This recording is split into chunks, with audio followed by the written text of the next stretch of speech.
Hey everybody, this is Mickey with Freeroaming Photography, and I am coming to you from Grand Teton National Park, home, and I'm going to give you a geology lesson as opposed to a photography lesson, because one thing I do is I do a lot of touring in this area in Grand Teton National Park, and I find the geology fascinating here. I actually became something of a geology nerd because of this area and how much there is.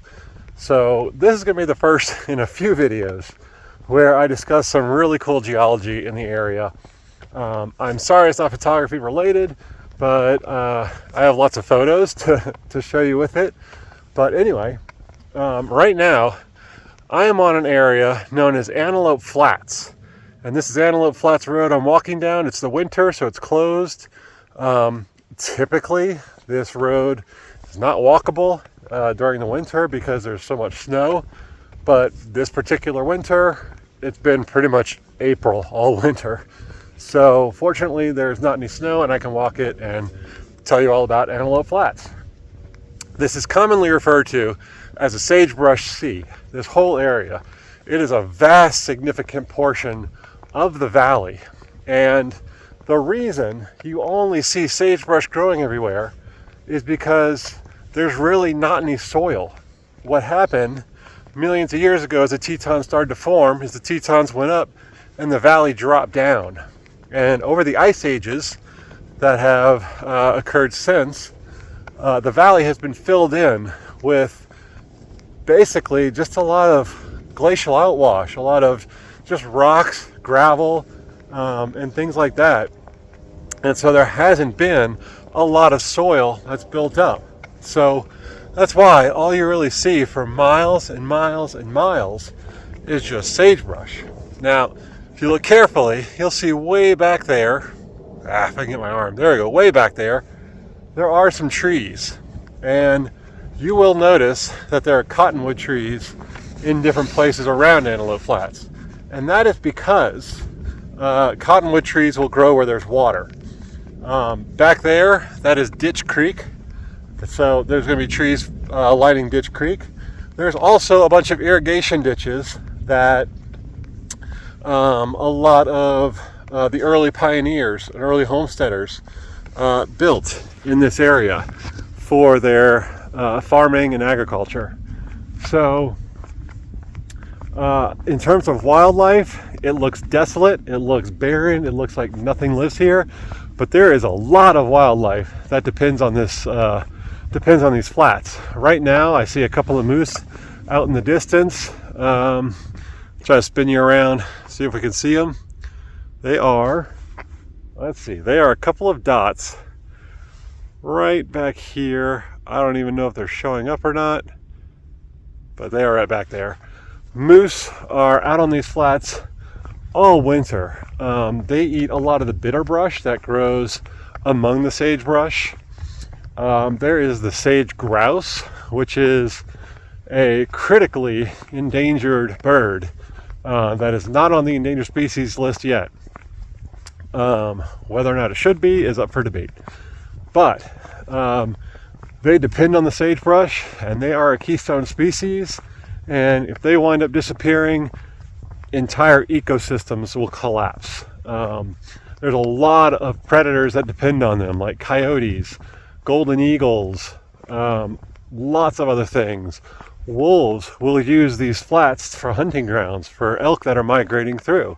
Elk, of course, pass through here. This is like the heart of their migration route through Jackson Hole. The elk will go and winter down in the National Elk Refuge just to the south, and then they will go as far as Yellowstone National Park north of here. And this is like a main artery of their migration route because they do have all this open land to graze and to roam. So Antelope Flats is a significant portion of Grand Teton National Park. There are a lot of homesteads on the area that got torn down as it got integrated into the park. But geologically, yeah, you will not see pine trees or like any kind of forest until you start getting closer to the mountains and other hills and features like Blacktail Butte. So, and that's just because the soil is not there. This is just rocks and gravel. And if you start picking at it, you'll see that's really all there is. There's just a thin layer of soil. And so the sagebrush itself can actually get a lot bigger. I mean, there are parts of, you go driving around like, northern Yellowstone and really anywhere else, and you will see sagebrush that's well over 10 feet high. This is as high as a sagebrush can get here because that is how much soil there is. There's not a lot. Another really neat thing about Antelope Flats is that I am on one of the largest alluvial fans in the world. And that is a geology term where an alluvial fan is where you have like a small canyon or something like that where water comes out. And at the mouth, there will just be like, a sort of fan-like shape of dirt that's been deposited as storms and big floods and stuff like that carry a lot of dirt and sediment out. This is all part of the Ditch Creek drainage. And during the last ice ages, whenever a lot of that dirt was being rushed out of Ditch Creek, it created this immense alluvial fan. I'm going to try and find a graphic to illustrate it because it is so big you can't even really see it. You can kind of notice it as you're coming down Antelope Flats from this side, from the east and heading west. And you'll notice there's a slope that eventually flattens out as you get closer to the Tetons. And that is that alluvial fan. It is that big that you don't even notice that it's really there. A lot of other ones you'll see in other places, they can be as small as like a few feet to, in this case, a few miles. So yeah, this is a really prominent area, and do not let the vast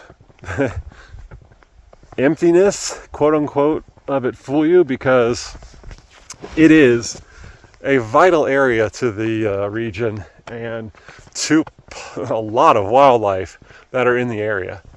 So if you've ever wondered why you're driving through Grand Teton National Park in Jackson Hole and there's no trees, there's just this vast sagebrush sea, that's the story. That is the story of Antelope Flats. So yeah, I hope you found that interesting. If you did, please like and subscribe. And if you haven't already, any other questions or comments about it, leave them down below. I will try to get back to you as soon as I can.